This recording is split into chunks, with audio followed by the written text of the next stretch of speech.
ఎన్నికల సంఘం నేడు సార్వత్రిక ఎన్నికల షెడ్యూల్ విడుదల చేసింది.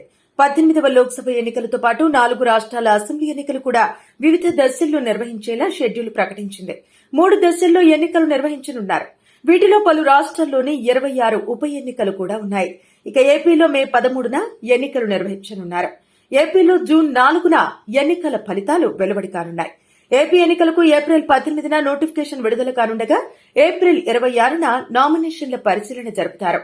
నామినేషన్ల ఉపసంహరణకు ఏప్రిల్ 29 వరకు గడువు విధించారు. ఇక లోక్సభ ఎన్నికలను 7 దశల్లో నిర్వహిస్తున్నామని తెలిపారు. తొలి దశ ఎన్నికలకు మార్చి 20న నోటిఫికేషన్ విడుదలవుతుందని అన్నారు. ఏప్రిల్ 19న పోలింగ్ జరుగుతుందని తెలిపారు.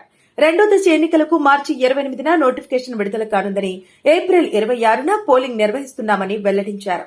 మూడో దశ లోక్సభ ఎన్నికల నోటిఫికేషన్ ఏప్రిల్ 12న విడుదల కానుందని, మే 7న పోలింగ్ జరుగుతుందని రాజీవ్ కుమార్ చెప్పారు. మూడో విడతలో 12 రాష్ట్రాల్లో లోక్సభ ఎన్నికలు జరుగుతాయని వివరించారు. 17వ లోక్సభ గడువు జూన్ 16తో ముగియనుండగా అరుణాచల్ ప్రదేశ్, సిక్కిం రాష్ట్రాల అసెంబ్లీల గడువు జూన్ 2న, ఆంధ్రప్రదేశ్ అసెంబ్లీ గడువు జూన్ 16న, ఒడిశా అసెంబ్లీ గడువు జూన్ 24న ముగియనున్నాయి. ఈ నేపథ్యంలో సాధారణ ఎన్నికల షెడ్యూల్ను ఈసీ నేడు మీడియా ఎదుట వెల్లడించింది. షెడ్యూల్తో పాటు ఎన్నికల కోడ్ కూడా అమల్లోకి వస్తుందని స్పష్టం చేసింది. ప్రపంచమంతా భారతదేశ ఎన్నికల వైపు దృష్టి సారించిందని కేంద్ర ఎన్నికల సంఘం చీఫ్ కమిషనర్ రాజీవ్ కుమార్ పేర్కొన్నారు. దేశ ప్రజలంతా ఓటు హక్కు వినియోగించుకోవాలని విజ్ఞప్తి చేశారు. ఈ సందర్భంగా దేశంలో 96,8,00,000 మంది ఓటర్లున్నారని, అందులో పురుష ఓటర్లు 48,7,00,000, మహిళా ఓటర్లు 47,1,00,000 మంది ఓటర్లు ఉన్నారని వివరించారు. ఈసారి 1.85 కోట్ల మంది యువత తొలిసారి ఓటు హక్కు వినియోగించుకోబోతున్నారని రాజీవ్ కుమార్ వెల్లడించారు. 48,000 మంది ట్రాన్స్జెండర్లు, 88,04,000 మంది దివ్యాంగులు కూడా ఓటర్ల జాబితాలో ఉన్నారని వివరించారు. 12 రాష్ట్రాల్లో పురుష ఓటర్ల కంటే మహిళా ఓటర్లే ఎక్కువ మంది ఉన్నారని తెలిపారు. పోలింగ్ కోసం 10.5 లక్షల పోలింగ్ కేంద్రాలు ఏర్పాటు చేస్తున్నామని చెప్పారు. ఎన్నికల ప్రక్రియ కోసం 1,25,00,000 మంది సిబ్బందిని, 55 లక్షల ఈవీఎంలను వినియోగిస్తున్నామని రాజీవ్ కుమార్ వెల్లడించారు.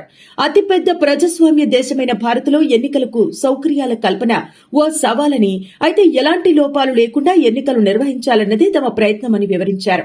ఎన్నికల్లో పోటీ చేస్తున్న అభ్యర్థుల పూర్తి వివరాలను కేవైసీ యాప్లో చూడొచ్చని అన్నారు. అభ్యర్థులపై క్రిమినల్ కేసులు ఉంటే ఆ కేసుల వివరాలు, ఆస్తులు, అప్పుల వివరాలను యాప్ ద్వారా ఓటర్లు తెలుసుకోవచ్చని వెల్లడించారు.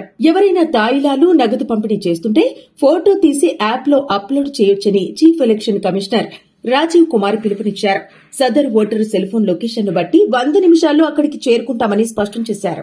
ధనబలం, కండబలం నియంత్రణ అతిపెద్ద సవాలుగా ఉందని, ఈ దిశగా తాము పకడ్బందీ చర్యలు తీసుకుంటున్నామని చెప్పారు. ప్రచారం, పోలింగ్ వేళ అవాంఛనీయ ఘటనల నివారణ బాధ్యత ఎన్నికల సంఘంపై ఉందని తెలిపారు. Social media, webcasting, 1950 toll free number, grievance portal ద్వారా సమాచారం సేకరిస్తామని రాజీవ్ కుమార్ వెల్లడించారు.